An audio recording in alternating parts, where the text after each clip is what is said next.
ASC Nation. This is Jerald Cosey, and you're listening to the ASC Care Network. Today, we have a special video recording for you. We are celebrating the promotion of a culinary professional at Betz Nursing Home and her transition to becoming the culinary department manager. Sierra Howell. I believe, first of all, that I'm probably describing your title incorrectly. What is your new title? I am the Dietary and Nutritional Manager at Betz Nursing Home. All right. And when did you talk to us about how you landed this opportunity? I took on the opportunity when the role became vacant during December, and I've just worked my way up in order to fill that vacancy. Okay. So were you hired in your current role, or were you hired in an interim position first? I was as interim first, and then I had to go through extensive training and educational roles in order to get to the culinary manager position. Okay, so I'm imagining that there will be culinary professionals within our organization. And if we share this on social media, culinary professionals throughout the United States who are inspired by seeing your career grow and develop. So if you could take a few seconds to talk specifically about some of the training hurdles you overcame in the past couple of months. What was required of you? So first, I had to become ServSafe certified.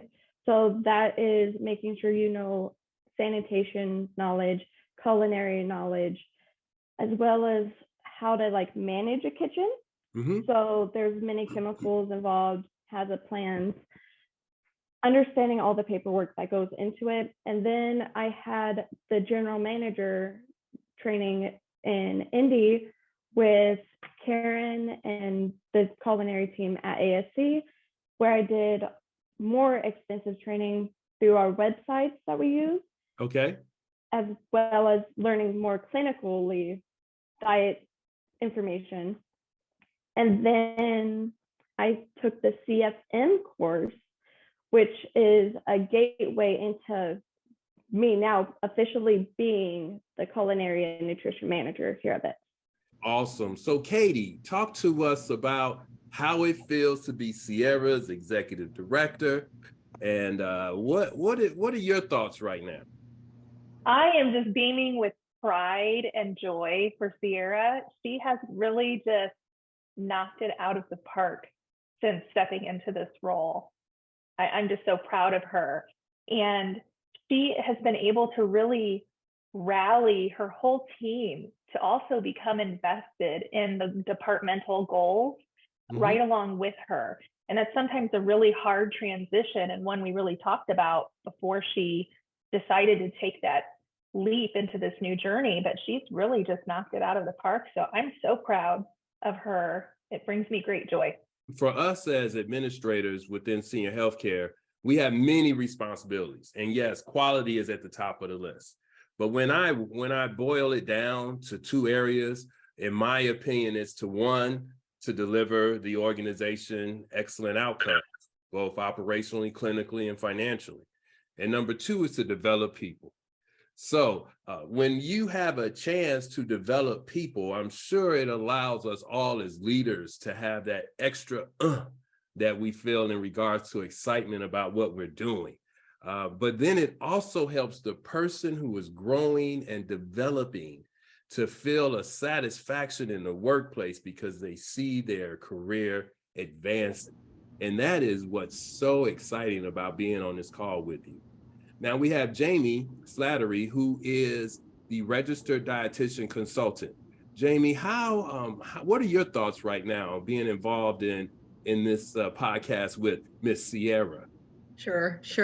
I think I can speak for Katie in that Sierra has exceeded our expectations, particularly from a timeline standpoint. We were very, very candid with Sierra when she voiced the desire to take on this position. She came to us hungry. She wanted to expand her knowledge. She wanted to expand her career. And Katie and I were very, very candid with her about the expectations of the position because she was a culinary aide, wanted to grow, hadn't even trained as a cook yet. So we had to send her through cooks training. And then we had to send her through interim CDM management, interim culinary manager training.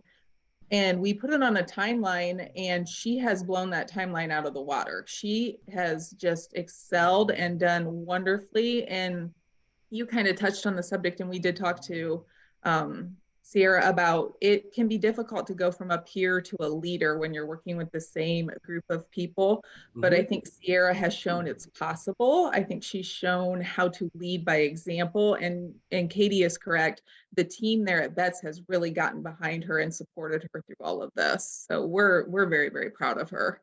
For all of the young professionals, when I say young, I'm not talking about your age. I'm saying where you are within your career space. Correct. And you're aspiring to promote and to grow within your organization. Jamie just said something very important. She said, when Sierra reached out to us, you must take your future in your hands, young professionals. You must let people know that you have a desire to grow within the organization. The second part that she mentioned, which is very important, you're going to need to put forth effort. This is going to stretch you. It's going to take you out of your comfort zone, but that's where the growth occurs. We like to say in leadership development, if you aren't reading, you aren't leading. So we know, Sierra, you did a lot of reading in the last couple of months, didn't you? Yes, I did. And did it help prepare you for this opportunity? Oh yeah, I learned so much through the courses that I've already taken.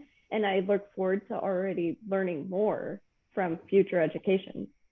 I have the pleasure of working with Kathy Langloy on so many projects, but Kathy, talk to us about one, how you're feeling being a part of this podcast and listening to Sierra's accomplishment, and then bring us into how this relates to our focus with career ladders, et cetera, at American Senior Communities.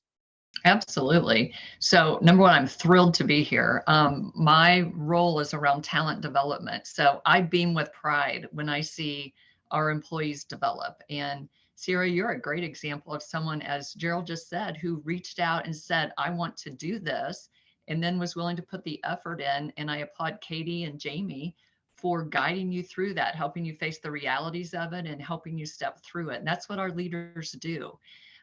Our career pathways are open in ASC in all of our divisions. You know, culinary is a big part of it, clinical. There's lots of opportunities that we want employees to see and to say, hey, I want to do that.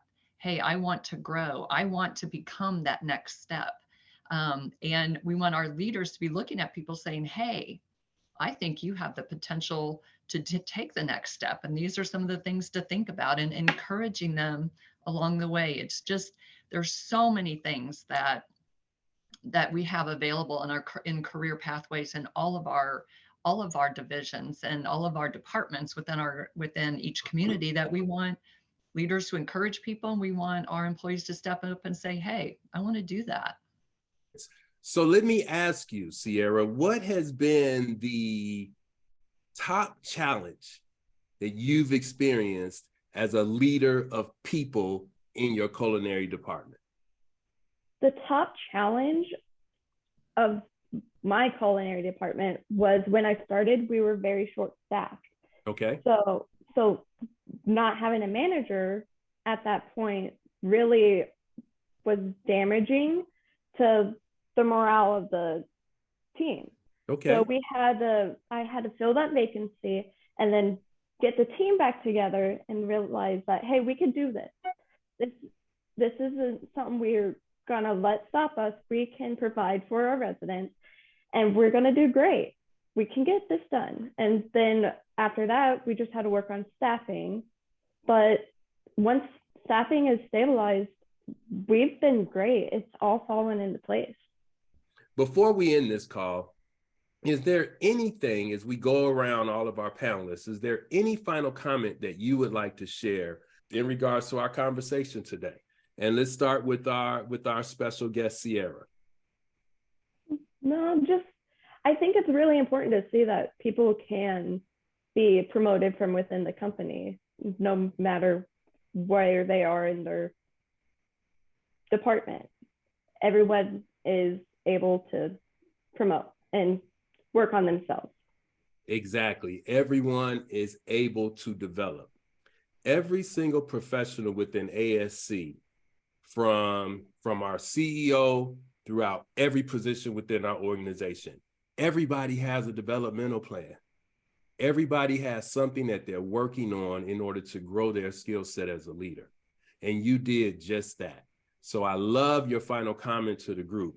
Anything is possible as long as you put together a plan to achieve it and then execute with effort. All right, let's go to you, Katie. I think my biggest takeaway is we have many emerging leaders among us at Betz Nursing Home, as well as probably any facility out there. It just takes a minute to take a step back and really recognize someone's potential and their desire to learn. And when those two things meet with opportunity, really anything's possible. And that's our job and our role as leaders, to develop others. And there's no higher, greater feeling than to watch one of your employees reach their potential and shine. So it feels really good. That is awesome. And I know Kathy agrees with me as we listen to you. We're thinking about you, Katie. You are part of our first AIT cohort program here at ASC. You had 20 years in the business office as a consultant, achieved a great deal within that role. And then you grew and developed into an administrator through the AIT program. And the joy that Kathy and I had in seeing you go through that is tremendous. So love your comments. Thank you. Jamie, any final thoughts for our audience members today? Yeah, absolutely. In all of my facilities, when we're looking to grow talent from within, one of the things I stress to the leaders in the building and the department heads in the building is look for a personality that shows initiative, and looks for a personality that shows hunger for growth and the desire to put in the work to attain that growth. I mean, you will have a lot of people that will show you or tell you that they want to do more, but what we're really looking for is that personality and that demonstration of the willingness to take the next steps. So that was definitely Sierra had that initiative. Katie recognized it and brought her to me and said, we need a plan. And when we say we need a plan, it's not just a matter of verbally saying we're going to do this. We put it on paper, we put a timeline to it, and we developed something that we thought was attainable for her. And her initiative and her potential has just been through the roof so far. So very proud of her. Kathy. I would just add on to a little bit of what everyone has said, and really in particular what Jamie's last comments were, for leaders to look for those individuals who are role models, who may not even see their own leadership potential, and tap them on the shoulder. And there's so many growth opportunities. If they're not happy in a current department, have them try other things. There's so many different aspects that when we have a good employee that's showing interest, that's a role model, let's help them find the right place here at ASC for them, because there's so many. So I would just encourage people leaders do as Jamie said, and look for those folks that are role models, that are enthusiastic, that step up and really take that initiative and show some things that they really want to advance. And then let's help them find that path. And there's many paths that they can take. Well said. So I want to take this time to thank all of you. I want to take this time to once again congratulate Miss Sierra on your accomplishment. You are definitely putting a smile on our face. I encourage you to continue setting goals for yourself. I encourage you to record why you wanted to do this position, because you know there are going to be some days when you'll question that. And I want to make sure you're able to go back to it, because we want you to stay in this role. For all of those leaders out here who are listening to this podcast, for all the professionals in senior healthcare, we depend upon each other in order to advance senior healthcare. And we need each and every one of you to find satisfaction within your workplace. There are many opportunities for you to grow. And guess what? 10,000 people turn 65 years of age every single day. There will always be an opportunity for the best leaders to work. Don't ever forget that. Leaders bring value regardless of your role. So as we end every single ASC Care Network podcast, we want to remind everyone there's nothing more honorable than placing the needs of someone else before your very own. Thank you for choosing senior healthcare, and thank you for choosing American Senior Communities. Have a good day.